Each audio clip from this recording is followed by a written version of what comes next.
di sini Putri Humairah sebagai host. Baiklah, di sini kita akan membahas tentang proyek pembangunan jalan tol di Indonesia yang berhubungan dengan kebijakan, kepemimpinan publik dan juga dampak sosial. Nah, beberapa tahun terakhir, pengembangan infrastruktur khususnya jalan tol menjadi perbincangan publik. Salah satunya jalan tol Padang Pekanbaru yang merupakan bagian dari jalan tol Trans Sumatera dan juga sudah ditetapkan sebagai proyek strategis nasional. Di satu sisi, proyek ini dipandang sebagai upaya mempercepat konektivitas dan juga pertumbuhan ekonomi di kawasan Sumatera. Namun dari sisi lain muncul berbagai konflik seperti kebebasan lahan, tanah ulayat, hingga risiko ekologis kawasan Bukit Barisan. Nah, bagaimana sih sebenarnya kita melihat proyek ini dari perspektif politik kebijakan publik? Apakah murni tentang pembangunan atau ada juga tentang relasi kekuasaan, keadilan sosial dan juga keberlanjutan lingkungan?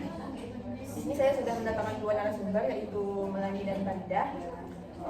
Kepada Melani nih, kalau kita lihat dari perspektif politik kebijakan publik, sebenarnya apa sih hubungan antara politik dan juga pengembangan infrastruktur seperti jalan tol di Indonesia? Baiklah, Mbak, terima kasih. Baiklah, kalau dilihat dari perspektif ilmu politik adalah sebuah proses pengambilan keputusan yang menyangkut kebijakan publik, di mana pembangunan infrastruktur ini seperti jalan tol adalah salah satu hasil pengambilan keputusan dari keputusan publik tersebut. Infrastruktur tidak pernah benar-benar netral. Di dalamnya tersimpan kepentingan ekonomi, strategi kekuasaan, dan legitimasi kekuasaan. Berarti pembangunan itu tidak pernah netral ya, selalu ada kepentingan di baliknya. Selanjutnya kepada Farida nih, bisa tidak dijelaskan mengapa proyek tol Padang Pekanbaru ini sangat penting bagi pemerintah? Baik, alasan mengapa proyek tol Padang Pekanbaru ini dianggap penting oleh pemerintah, karena kalau kita lihat dari perspektif pemerintah itu sendiri, proyek tol Padang Pekanbaru ini merupakan bagian dari jaringan jalan tol Trans Sumatera yang telah ditetapkan sebagai proyek strategis nasional, yang mana itu artinya proyek ini bukan hanya sekedar pembangunan jalan biasa, akan tetapi diposisikan sebagai instrumen utama untuk memperkuat konektivitas antar wilayah, dan harapannya agar distribusi barang dan jasa ini menjadi lebih efektif dan lebih cepat. Ya, berarti jadi secara makroekonomi proyek ini menjadi kanvas aja. Rasanya kepada Melani nih, bagaimana kita melihat penetapan proyek ini sebagai proyek strategis nasional, begitu dari sisi relasi kekuasaan? Baiklah, mungkin penetapan PSN atau proyek strategis nasional ini mencerminkan sentralisasi kekuasaan dalam pembangunan, di mana status PSN ini dapat memperkuat perizinan dan mempercepat perizinan dan pembebasan lahan. Tetapi secara politik ini mencerminkan di mana politik ini didominasi pemerintah pusat dalam menentukan prioritas pembangunannya. Terus kebijakan ini bersifat top down, di mana keputusan dirumuskan di pusat lalu diimplementasikan di daerah. Tetapi partisipasi masyarakat seringkali hadir setelah keputusan diambil, bukan sejak awal perencanaan dimulai. Berarti proyek pembangunan ini dapat juga memicu konflik ya.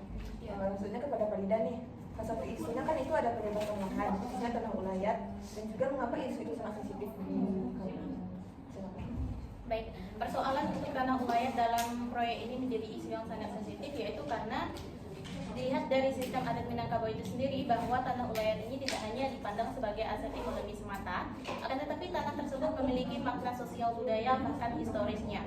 Jadi konflik ini dalam pembahasan lahan ini bukan semata-mata soal besar kecilnya ganti rugi yang diberikan, akan tetapi lebih dalam lagi menyangkut pengakuan hak, rasa keadilan dan nilai-nilai adat yang hidup di dalam masyarakat tersebut. Berarti permasalahan tidak ada soal tanah ya. Baik, sebagai kebanyakan terakhir nih dari saya, menurut kalian berdua apa sih yang seharusnya dilakukan pemerintah agar kebijakan seperti ini lebih adil dan berkelanjutan untuk kebijakan ini? Baik, menurut saya pemerintah perlu memperkuat partisipasi publik sejak tahap awal perencanaan. Dialog dengan masyarakat lokal dan kelompok yang terdampak juga harus dilakukan secara substantif, bukan hanya sekedar formalitas, dan juga dibutuhkan transparansi terhadap informasi agar kesenjangan dapat diminimalisir. Mungkin itu dari saya.